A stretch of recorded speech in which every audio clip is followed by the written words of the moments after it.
and welcome to Possibilities, the show where we give people living with a variety of different abilities and their loved ones a space to share their lives with the world.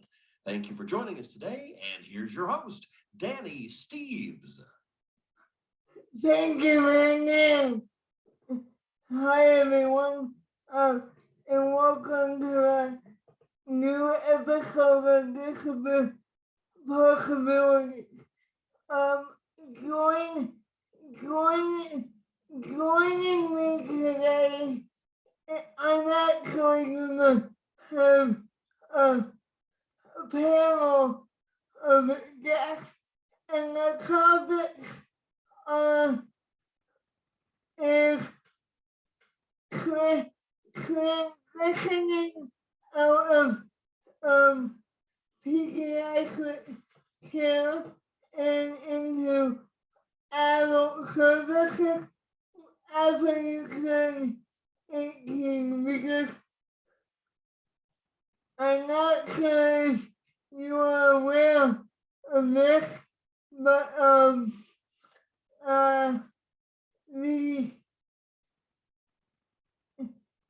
the problem of transitioning out of pediatric care and into adult services is a big one. So we're gonna dive into that topic today on the show. Today my panelists include Dr. Darcy Fillings, head of developmental pediatrics at University of Toronto, as well as Carter Southworth, senior lead senior lead of the knowledge translation program at OBI, and OBI stands for Ontario Brain Institute.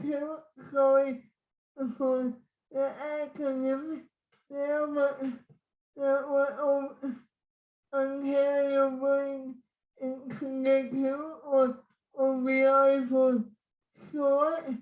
And lastly is Amanda St. Dennis, is a disability activist, and they're all gonna join me on today's episode of Possibilities to discuss transitioning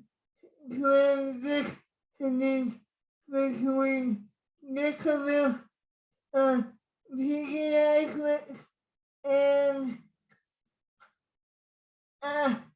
adult services, because, as I said, there's a huge gap in that department. Now,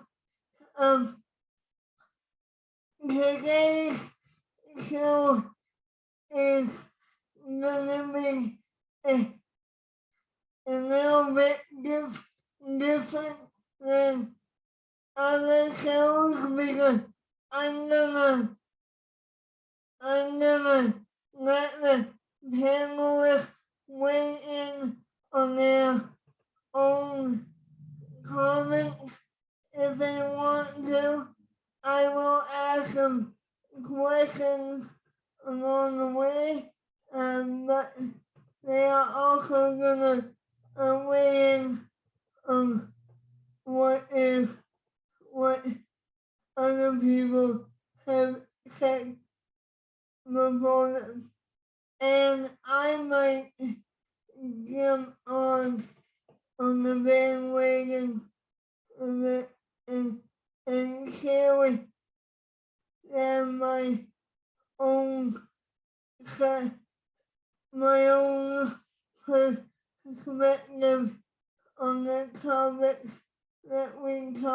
about today. So today's really gonna be interesting.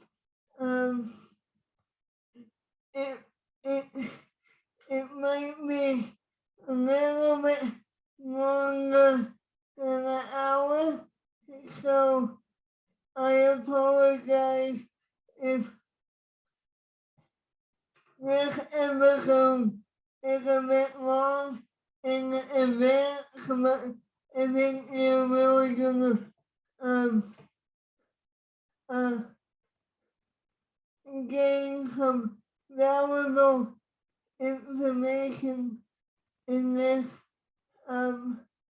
show. So I hope you can stay with us for this whole conversation, or watch it or listen to it in segments.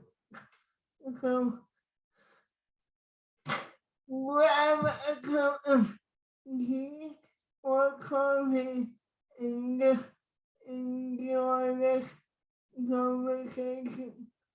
Okay, my guests are not quite here yet, so I'll take a bit of a break and then be right back with my panel. Be right back, everyone.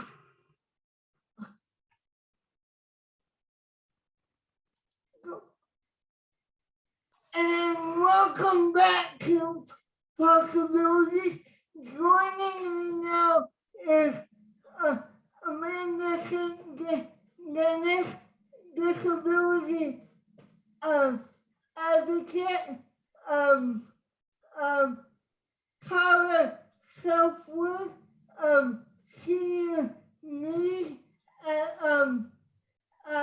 the OBI, Ontario Brain Institute with the Knowledge Translation Program, and Dr.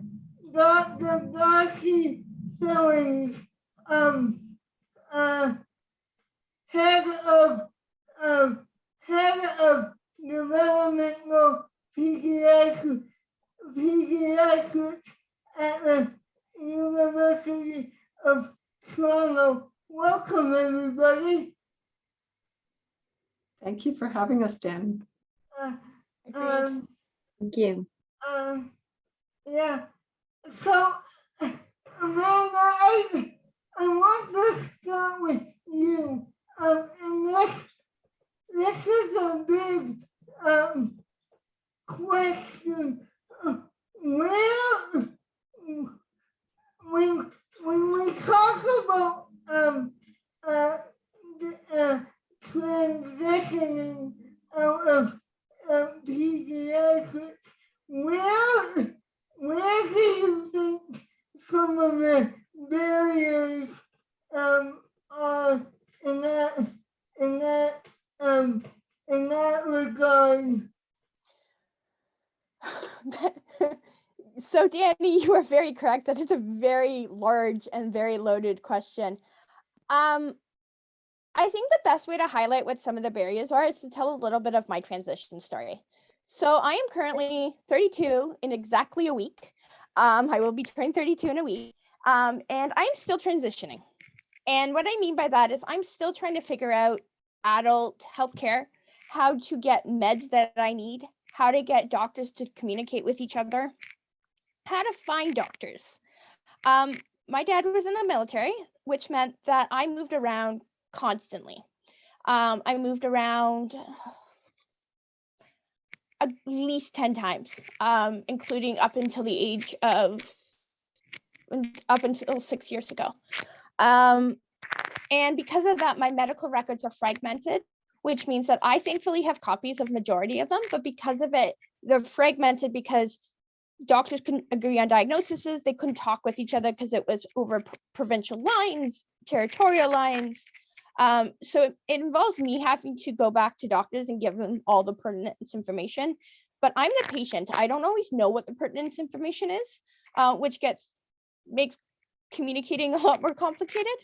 So I think that's one of the biggest barriers, is just lack of communication, especially when you're deemed able to speak on your own behalf. So if you've got a parent helping you to navigate the transition, it can maybe sometimes be a little bit easier just because there's an adult who's already an adult trying to navigate an already complicated system.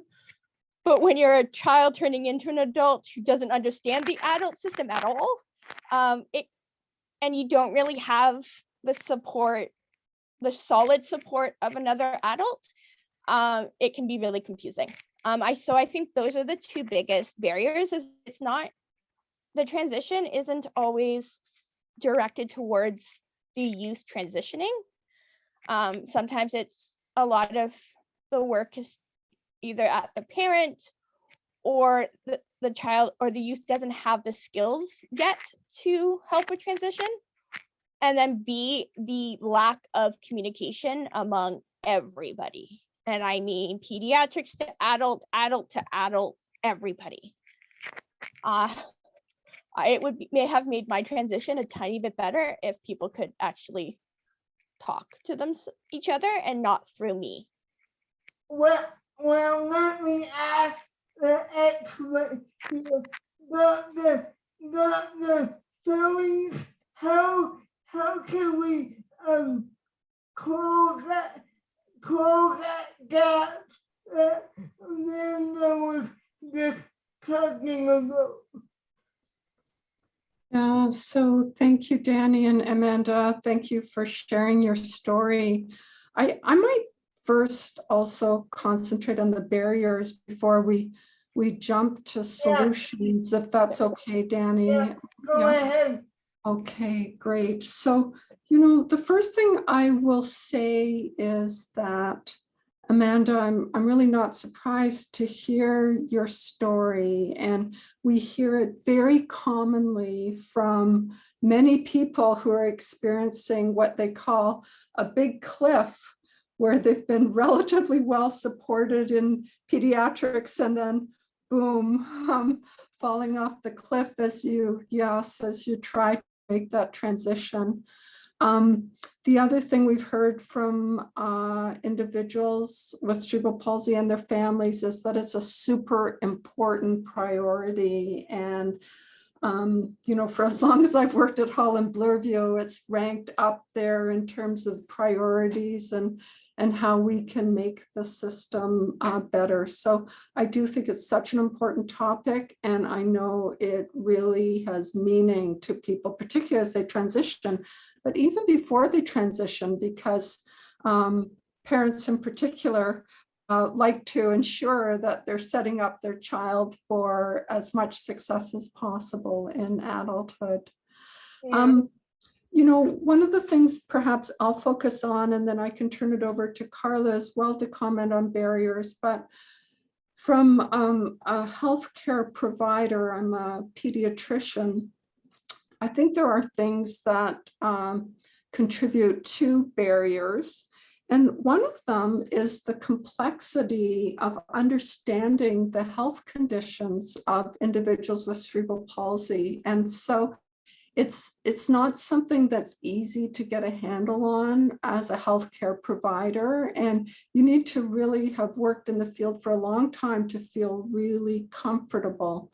And there's a lot of variability in terms of the transition needs, the healthcare needs. And so it is a little bit hard to develop a system. The other thing that I will say is that, particularly in the Greater Toronto area, the system of care is very complex. There's lots of different options. And so in some ways that's good, but in some ways it can be a barrier because it's really hard to understand the system and all the resources. And it really highlights the need to have navigation experts, but we can come back to that in terms of solutions.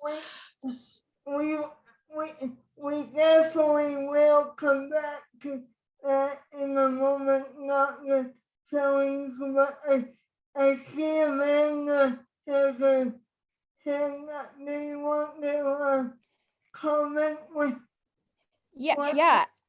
Yeah. Actually, it's a question towards here. Let me lower my hand. It's a question actually towards Carla. We talked about how fragmented systems are. I know that currently OBI funds CPNet for research going up to the age of 18, 26 range. Is part of the reason why funding, because I think if research actually continued into adulthood, that transition actually might be easier, because there might be more communication. But is part of the reason why there isn't funding yet is because people aren't reaching the adult side of CP? That's I'm a good sorry, I'm going to put question. you on the spot. Um, Because that can be discussed as another barrier to transition, is the lack of research. Carla, yeah, if you I- want I- to, I could comment on that, just because I've been involved with CPNet for so long. So, Go ahead, Rosie. Amanda, it's a good question. So initially, with the initial funding of CPNet, we worked together as a team, and it was mainly pediatricians that came to the table to convince the Ontario Brain Institute that cerebral palsy was an important focus. And so we had a bias towards childhood. But in phase 2 and in phase 3, we really recognized the importance of the transition and the lifespan issues. And Dr. Jan Willem Gorter has led, I think, a really important focus in CPNet, looking at quality of life, looking and exploring important issues to individuals with cerebral palsy in terms of how to promote quality of life, identifying that emotional health is really important. So even though the origin started off as a childhood focus, we really have transitioned across the lifespan. And Carl, I don't know whether that's helpful background to maybe turn it over to you to comment further. no, Just quickly for a bit of background, and then I'll turn it over to you, Carla. I did reach out to Dr. Gordon and inviting him to be on the show today, but I think our schedules didn't align up. So maybe if we get a good response, maybe I'll have Dr. Gordon on the show at a later time. So go ahead, Carla. yeah, no, thanks. I understand why the scheduling would be a conflict, because he's now in the Netherlands as well. So he still does part-time at McMaster in Hamilton, but he's now over in Utrecht, I think, right? So yeah, I did want to add that yeah, I was going to mention Jan Willem as well, and with respect to the barriers, I was thinking, like, I was looking up a lot of the stuff that he's doing, and he is involved in the My Story project that CPNet is I believe has completed now, but and looking at quality of life and physical activity in adolescents with kids with adolescents with CP, and he's also been behind a lot of apps that have been geared towards reducing some of those barriers, so empowering young adults and teens with how to, what to say to the doctor, what questions to ask, or even things like a readiness questionnaire that's included. So I've seen 2 apps that have come out that he's been behind. One is the Transition app, My Transition, and then the other one is My Ready Transition. I think it's called My Ready app. Which I don't know if we want to, if there's going to be resources, we can link below to some resources for to look at, but they look like they're both readily available and free.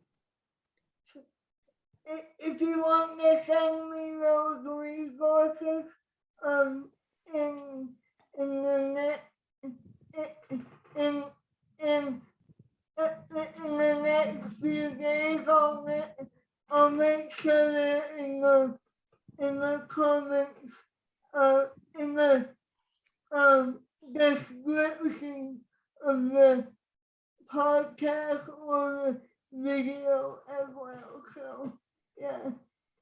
Sure, yeah. Because even so, one of the apps it's a questionnaire that talks about readiness, and it's really about self-management. It's a way a scale to measure someone's own self-management. Is the young adult able to answer questions that the doctor's asking, like what is their readiness? And that's actually a tool that clinicians can use, or the health team can use for sussing out the what level they're at for to help out with the care in the adult system.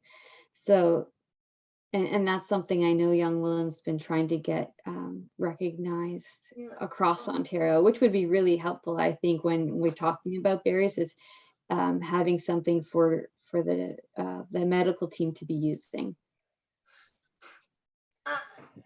Great point, Carla. Dr. Kelly, so turn it over to you. You mentioned the complexity of having doctors' records and whatnot put all across the board. Why is it so complex? And is there a way we can make it easier for people? Yeah, so some of the complexity is in the individual themselves. Just some children, some people with cerebral palsy, they have very few health problems, and other individuals have a lot, and they're different. And so that was a component of what I was referring to, from a complexity and a lot of variability. And so if we think at a practical level of trying to develop a healthcare system to meet the needs, it means that there needs to be a lot of variability, flexibility in the healthcare system, and then it becomes more complex. In terms of, though, I think people are trying to work on solutions, and I always love to have a positive outlook on a solution focus. So I think that's a great place to segue to. And it'll be great to hear the different solutions, but one of the things that I'd love to spend some time hearing about and talking about is just how we can do a better job of trying to set the individual and family up for success as they transition from the pediatric care team to an adult team. Because I think if we can empower the individuals and families in a good way, that really helps to set up and avoid that cliff. Some of the other practical solutions, and that I can maybe speak to in terms of what we're doing at Holland Bloorview, is we've created a position and hired a nurse practitioner who is part of the youth care team here at Holland Bloorview, but also part of the adult team at Toronto Rehab. So having the same person straddle both those healthcare settings, I think is really helpful to the family, because they don't have to feel like they're meeting a new person for the first time, and they're not having to generate the entire story themselves. And then Carla, you brought up some apps, and I do think that there's so much information that could be well organized that's online. And so I know one of the things I hear from families is they have trouble finding a good family doctor or primary care. Yeah, yeah. Amanda's laughing. And so one of the things that we've tried to do at Holland Bloorview on our transition online site is just give some suggestions of potential people you can reach out to from a family doctor perspective that has clinics that are accessible, for example. So those are just some ideas, but Amanda, you chuckled, and Carla, I see you're nodding as well. So Yeah. great to hear. I'll we'll talk about the family doctor situation in a moment, because you bring up a great point, Darcy, because I'm going through that right now myself, so I would be interested to have that conversation. But Amanda, I'll turn it over to you for a bit, and if you want to weigh in on some of the conversation that we have so far, you can do that now. So I want to say two things. So the My Story research project is actually still ongoing. I'm involved in it as one of the participants, and I just got contacted to do another wave of questionnaires. So just to clarify, that is still ongoing, and it's actually also still recruiting people. And then the second one is, I actually really like what Holland Bloorview is doing with having that connection, because I wish that I had that happen, because in order to be seen by the Ottawa Rehab Center, I actually had to suggest to my own family doctor to actually refer me to the rehab center herself. She had no clue that a neuromuscular team even existed at the Ottawa Rehab Center. Absolutely no clue. So I thankfully am involved, on top of being disabled with and living with cerebral palsy. I live with ADHD, likely autism, as well as anxiety. So I'm deemed complex in that I technically am supposed to have more than one specialist looking at me, but because our healthcare system is so fragmented and has such long wait lists for everything, I'm not getting proper care. So I'm getting fragmented care at the moment. And part of that, I think, lies in that I have to do a lot of the navigating on my own. I have no inside support to do that navigating. No inside support as to, hey, where do I look? Or even any suggestions how to have this conversation with a doctor, like someone I can bounce ideas off of to be able to be a better advocate. Because we right now we set up a lot of the youth to know how to advocate for themselves, either in healthcare or in education. But I find advocating skills can only go so far if we don't have the support to advocate. Agreed. Yeah, I'll step out of my hosting chair for a bit and get into my panel chair. I totally agree with you, Amanda, because a lot, God bless family doctors, they're absolutely essential, but putting it really bluntly, they don't have any idea of what the heck they're doing. Like I'm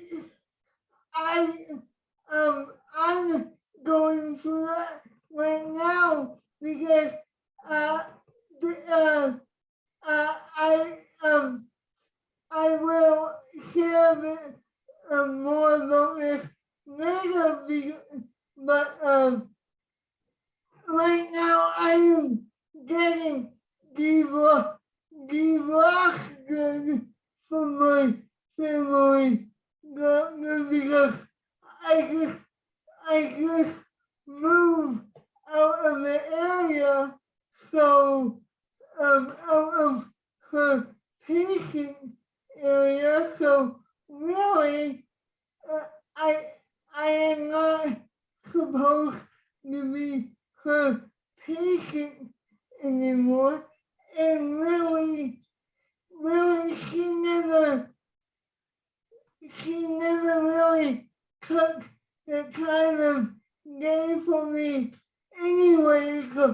So really, what I went to see her for was just to sign form for to get a prescription filled, and that that drives me nuts. So Dr. Fellings, I wonder if you could speak to that event. I'm just wondering why is there such, I sound like a broken record here, but why is there such a gap between the family doctors and the patient And the specialists, I should add. and the specialist? Sorry. Yeah, no, it's these are all really such important topics. So when we think about healthcare, I do think we need to think about it from a team perspective. And I think one of the things, we talked about before in terms of feeling like as you transition, you're falling off a cliff, is that in pediatrics, we have moved forward with developing team approaches to providing care. And in the adult system, I do think that those are a little bit behind.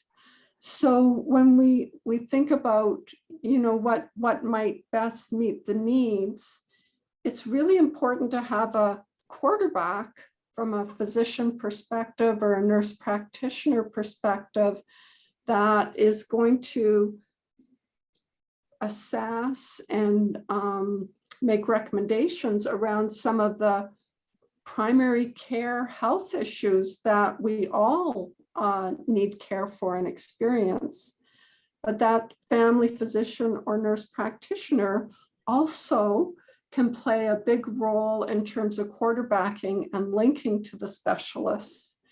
And again, in the pediatric network, we have a group of specialists that have developed expertise in cerebral palsy, but there's less of that network that exists in the adult system. And so there's definitely opportunities to continue to try to work to help the system grow. The other thing that I think is really important, and Amanda, I think it was you that mentioned the navigation, but the systems are complex, and often the physician side of things, they're not going to be the navigators. And so having some navigators in the system, I think would be really helpful part of the team. Yeah, well, I'll get Amanda's perspective in a minute, but I see Carla watching on this conversation, so go ahead, Carla. Thanks, Denny. Yeah, I on that note of having a quarterback, we often talk about, actually we're in the midst of organizing a public talk on the different dimensions of care that exist. So care can take place in the medical setting, But a lot of care can happen in the community setting as well. And groups like Surrey's Place, who we fund, we're actually funding an evaluation of how services offered in Toronto can through teleconferencing and et cetera, can help people in remote areas such as Northern Ontario.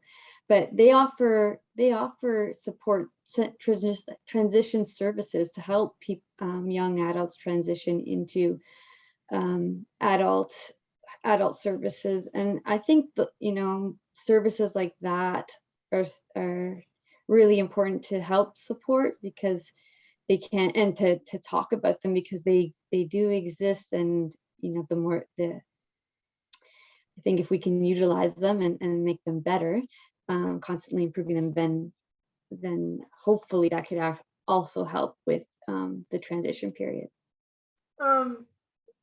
Yeah, great point, Carla.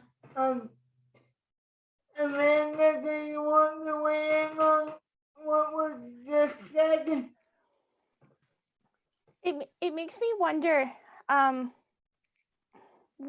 so all four of us are involved in research in very different ways. Yeah. And it makes me wonder what we and the public, even, and other families, youth, other pediatric side, adult side, can do to help each other with this idea of moving forward. Like, what knowledge translation needs to be given out? What resources from a physician's or point of view, or an adult specialist point of view, would they want incoming patients to have, or to at least be able to be aware of? Because I also wonder how much could be done from groups outside of the medical field. I have a degree in child studies with a minor in disability studies, and so I have a very much more sociology based understanding of policy and organization. So there's things that I can do that would come easier than, say, a physician or a medical professional, because I've got a different background that might be able to push change. So what could lay people, for lack of better terminology, do to aid in that transition and aid in that discussion with people? Before it's open, either of you can respond to Amanda's question. Sorry, Denny, was that me that you wanted to respond to Amanda's question? Either of you. Okay.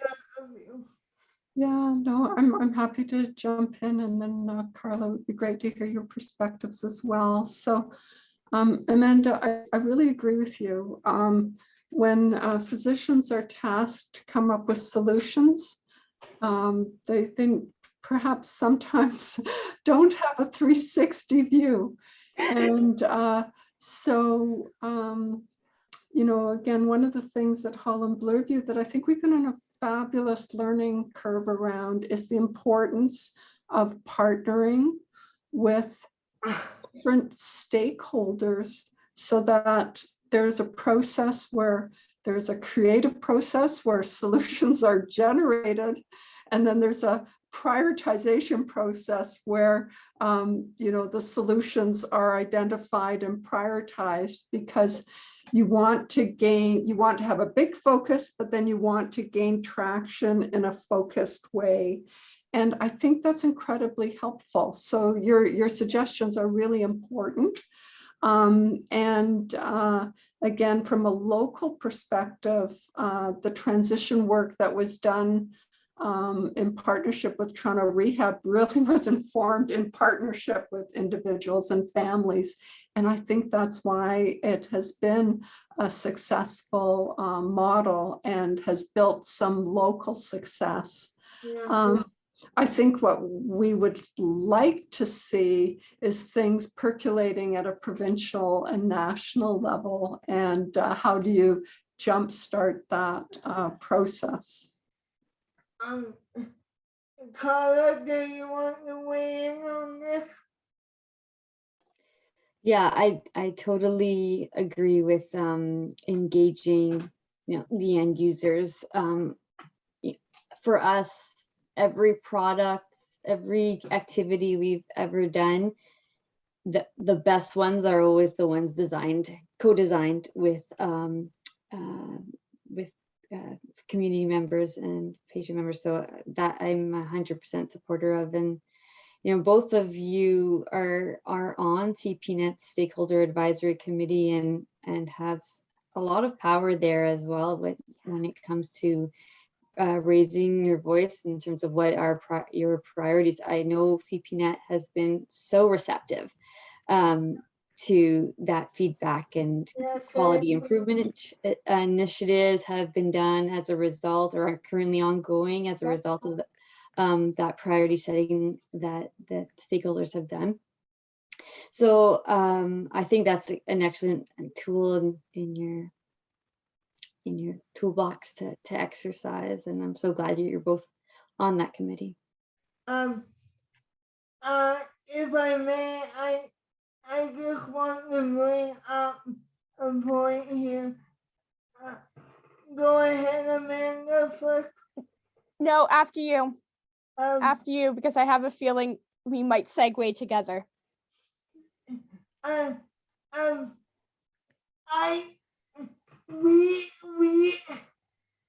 We are both on the youth engagement in research committee in conjunction with CPNet. So I'm wondering, as a physician, Dr. Fillings, how are the projects that we will be producing in the future help to physicians? How will they change the narrative and get used in the future? Because I don't know if I don't want to speak for Amanda, but I don't want the project to be good. I don't want us to make the resources and just have them sit on the shelf. I want them to be useful. So as a connector, as a doctor, how will you use youth engagement in your practice? Yeah, so again, there's a multifaceted way to respond to that really important question. So I'm not a hard person to convince. I'm a true believer that engaging in true partnerships with individuals with cerebral palsy and families, it makes a huge difference at every level of research and also healthcare. Today we're talking about transitions and how can we make that a little bit smoother and better. And if I think about responding to that question, I do think doing research in this area is important. There are things that we do within research, like our peer-reviewed publications, that really bring awareness to these important issues. So I'm very supportive of that. And then there's a really important aspect of the knowledge implementation of research. So how do you use the things you've learned to actually make things better? And we know that the average length of time from when a research study is published to when things start to get better is over 20 years. And that's ridiculously long. And so that's why the systems like the Ontario Brain Institute, like the Youth Advisory, where there are these partnerships, allow us to drive activities that shorten that time. And then there's a few different ways, many different ways, not just a few, many different ways of trying to drive change in practice. And the CPNet Science and Family Day is an example. Some of the quality improvement initiatives that we've started are another example of trying to accelerate change. I don't know, Carla, if you have some other responses around knowledge. Yeah, sorry, Amanda, I'll get to you in a minute, but I do want to get to Carla. Is there a way, based on what Dr. Fillings has said, do you think there's a way OBI can help make that transition easier? Yeah, I agree with Dr. Fellings. There are so many different ways.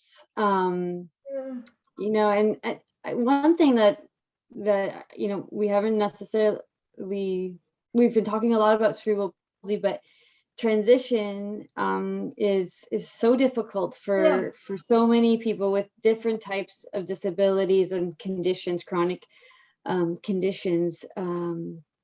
So it's something that that's one thing that OBI, you know, we're always trying to look at the commonalities between these different brain disorders, for example, and getting that perspective, like the range, like hearing from different voices, getting that range of perspective. Like for our next phase, like our funding ends in 2023, next March. So we only have one more year of this stage of funding, but we hope to get renewed for another 5 years. And that's where we're really encouraging the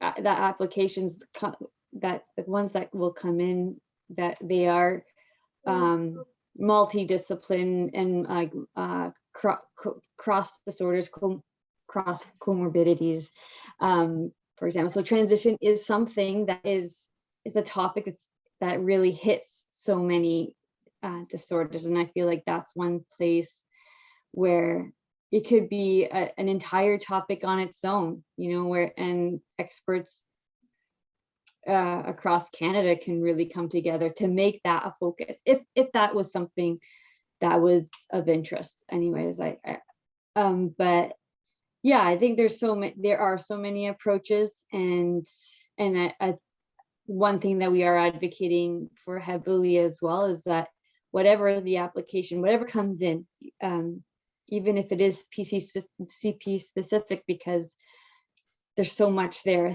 to unpack and learn still, but the involvement of the community, of the stakeholders, is going to be pivotal in that application. So it's really important. That's something that we are really will be stressing a lot. So like Darcy, I'm not someone who's hard to convince at all. That I am a huge supporter of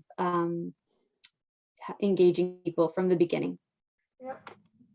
Amanda, I saw your hand a while ago, so please go ahead.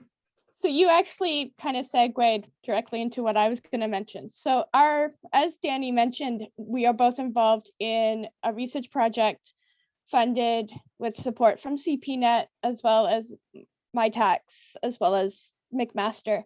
in how to engage youth with neurodevelopmental disorders in research. And it's interesting that what we're putting forth as our final product at this point, my fingers are crossed that I can somehow beg CanChild to hire me to help facilitate more, but we're not there yet, is resources that are going to go towards to researchers and youth in how to communicate in a research setting, in a research partnership setting. But it's interesting to think that a lot of the skills that I've learned in research partnership and in the advisory roles that I've held with both CPNet as well as the work I've done with OBA is that communication skills that I've learned and or enhanced actually have come in handy in terms of trying to advocate for healthcare transition. It's being able to be like, okay, these are the accommodations I need. Like, if you're going to care for me, I need you to speak in slowly or allow me to ask questions as they come up and not at the end of whatever your spiel is. And if I may, Amanda, and don't speak in acronyms, because most of the acronyms that doctors use, I have Physicians are very guilty of that. I know. yeah, most of them I don't have a clue what they're talking about, so I'm like, even with Sam and our research project, Amanda, I don't really have a clue what she's talking about. So if physicians / researchers can slow down and don't use acronyms and work on the patient's level, that would be much appreciated. So, Dr. Sellings, I noticed that you made a comment there, so do you want to weigh in? I'm just laughing because I think these are all universal life skills that everybody, if we all avoided acronyms, that just would be great. Not just physicians, just everybody. Uh-huh. Go ahead, Amanda. So I was going to add, oddly, I actually think it's been my involvement in research that has actually helped enhance my demand for adequate healthcare that I am not receiving at the moment. Yeah. It is what has given me, I think, the fact that I am involved in research and being an equal partner has actually given me the confidence to be like, okay, I'm not an equal partnership in my own healthcare. So I wonder if maybe part of some people's transition could be maybe communicating more about the research that's out there for partnerships, in terms of maybe that could help give some of those skills, those readiness skills that some youth are missing in order to have a more successful transition, which I think is what Darcy's going to get at, which I would love to hear, because I know from my point of view, being a valued member of research and a valued member of CP advisory, being called on by OBI to do too many things to count in the last year and a half that I've joined CPNet, has given me the strength to be like, okay, then my healthcare is not okay. Wow. So I wonder if there's a sense of empowerment for others. We just need to maybe direct them towards research. Great point, Amanda. And the reason why I said wow is because it feels longer than a year and a half since you joined CP. So that has been extremely quick. Okay, both ladies have a hand up, so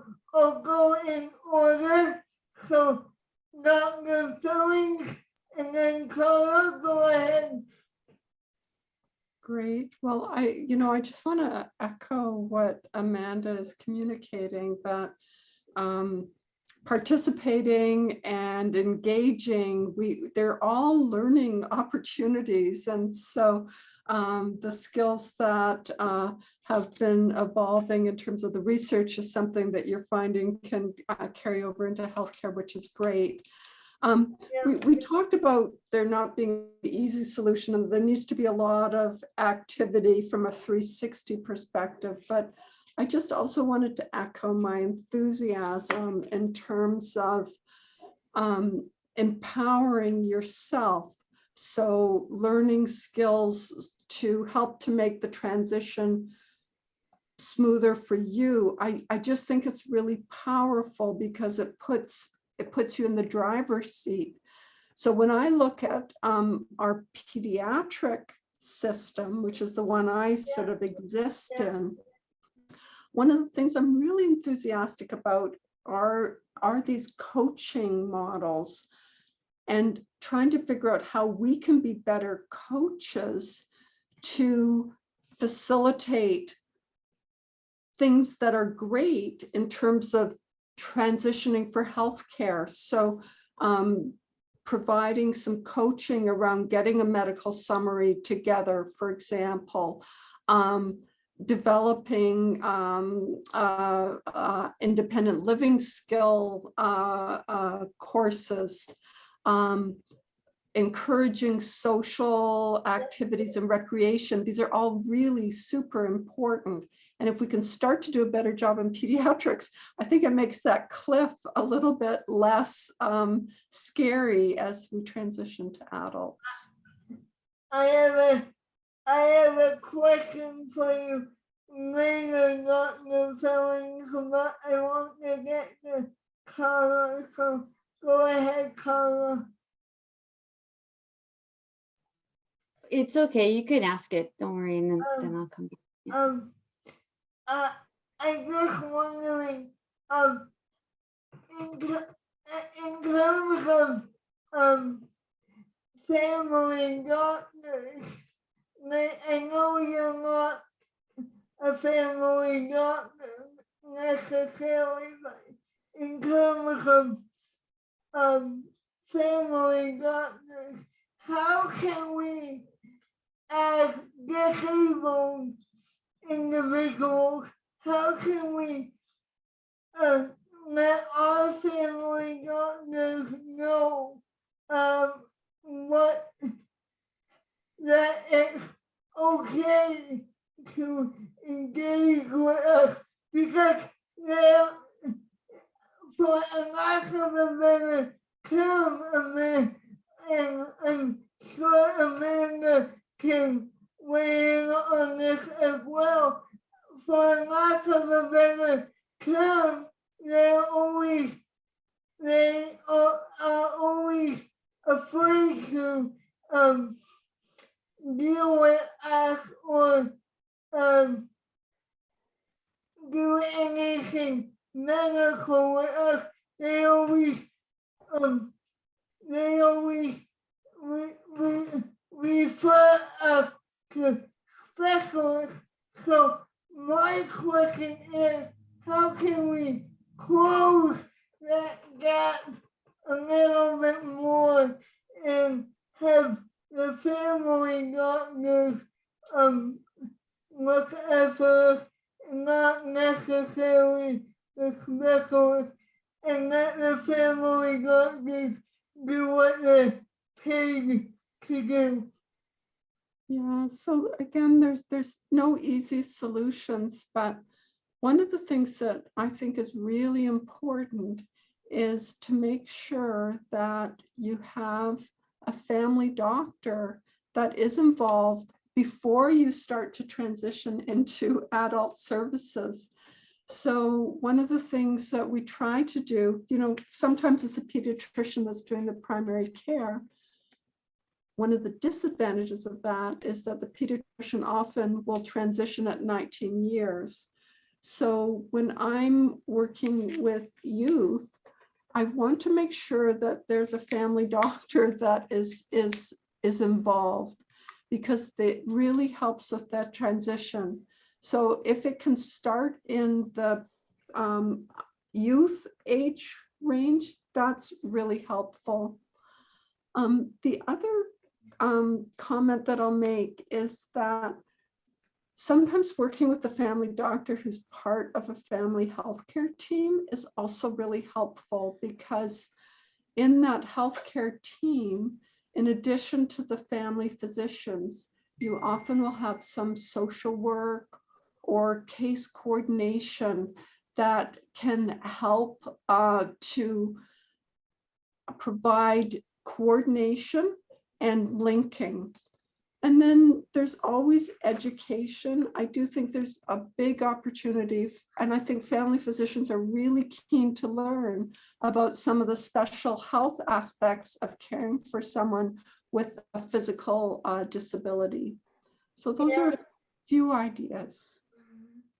But I will say that, and Amanda, you can weigh in on this. For myself, I don't feel like it's my job to tell the doctor every inch of my medical history. As a I think family, that's fair, Danny. I do think that's fair. Yeah. as a family transition, they can know that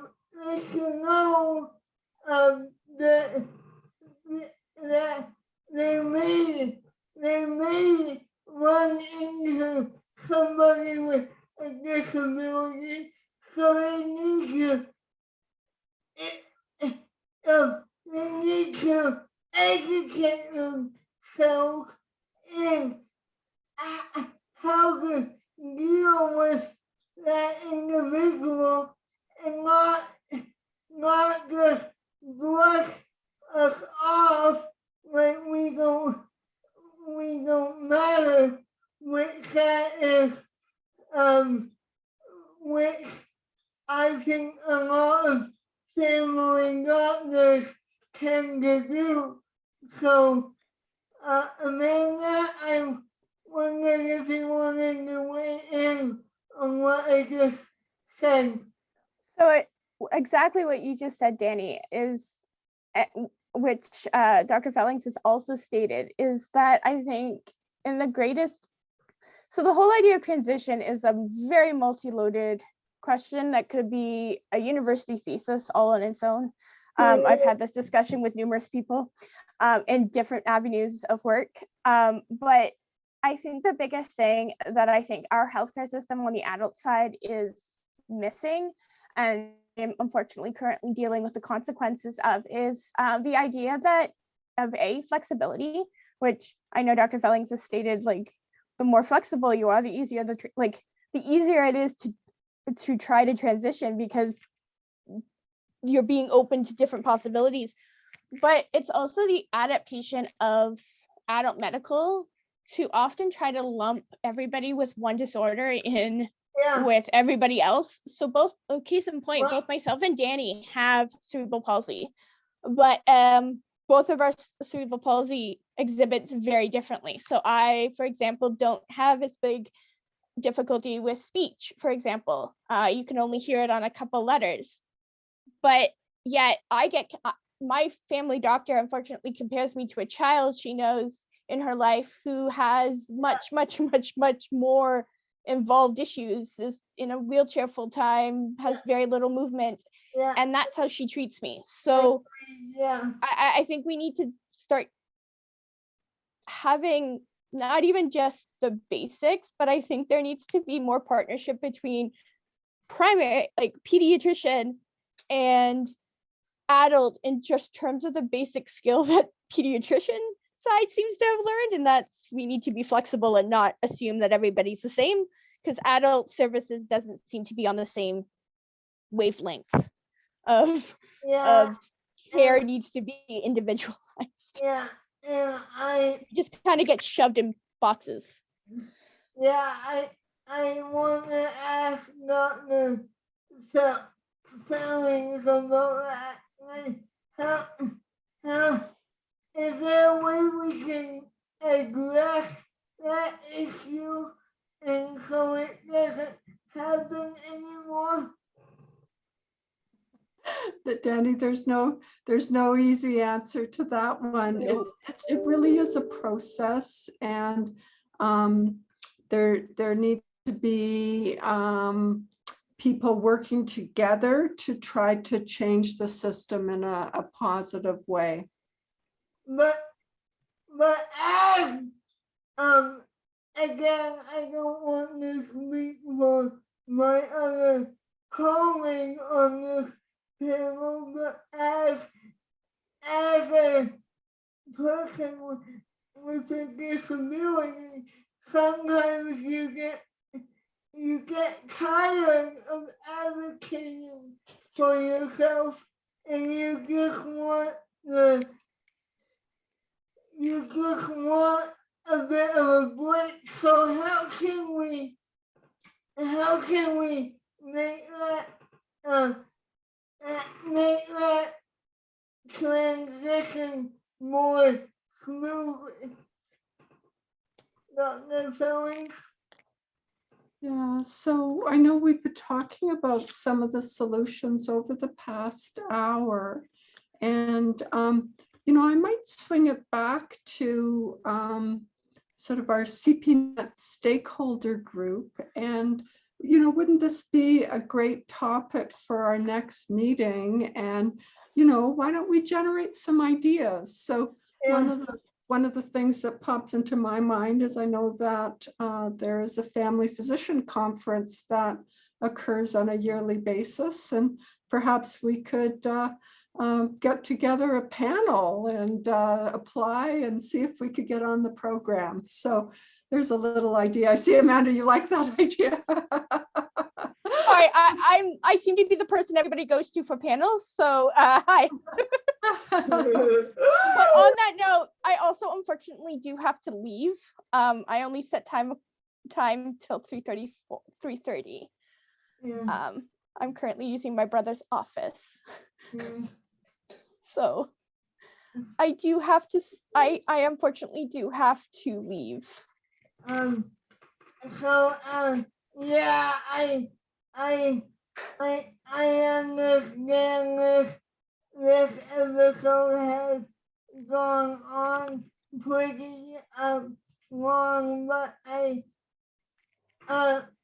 what would Amanda, I'll start with you, and then you can draw off if you need to. What would be your final message to our audience today? I think my final message would be transition is hard for everybody. I don't think anybody has had an easy transition in anything part of life. But I think my best advice is to try to find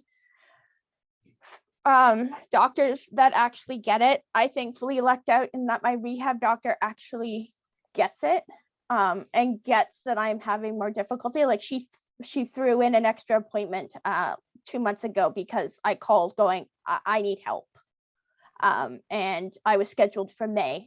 I still have my May appointment, but she Wow. took that chance. So I think it's remembering that transition is difficult, but that I think if we all work together as patients and as medical professionals, as allied health professionals, as researchers, I think we can all make an easier transition. One thing that I was gonna say before we leave is that I was wondering if there is any room in our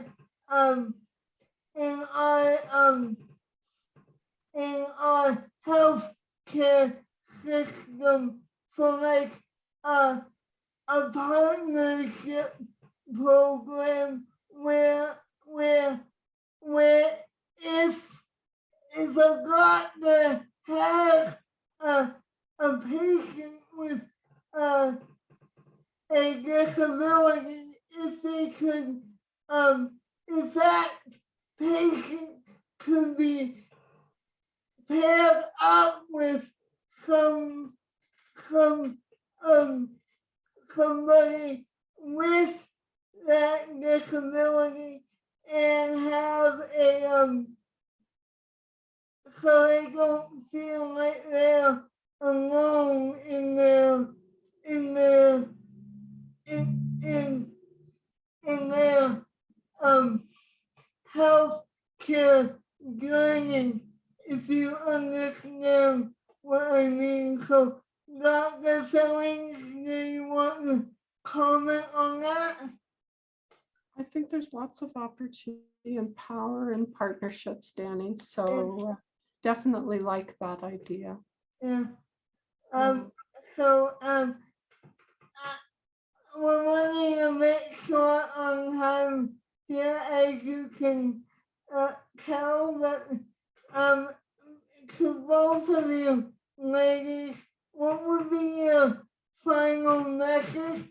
And for people listening out there today, and Carla, I will start with you, and then we'll end with Dr. Sellings. Okay, thanks, Danny. Yeah, I think my final message would be, 15% of youth live with a chronic condition that, and it within North America, it's a high number, and I definitely support the idea of, if we want to see change, we need to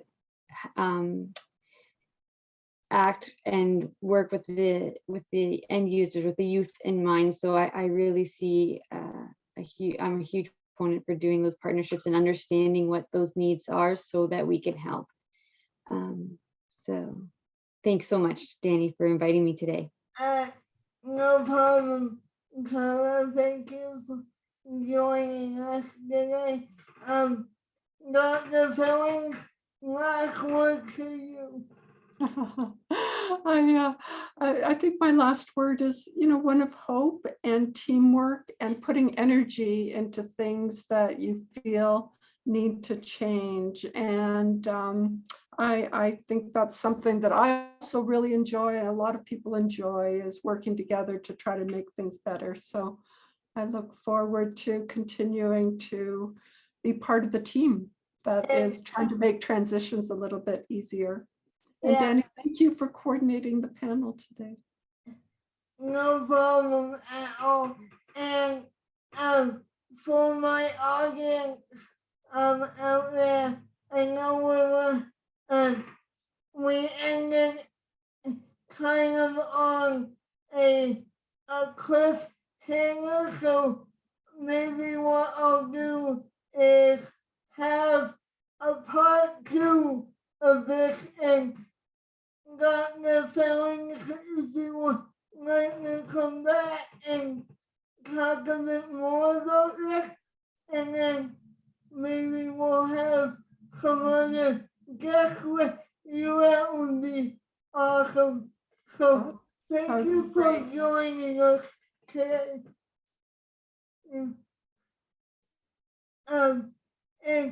And we will be right back with more of possibilities.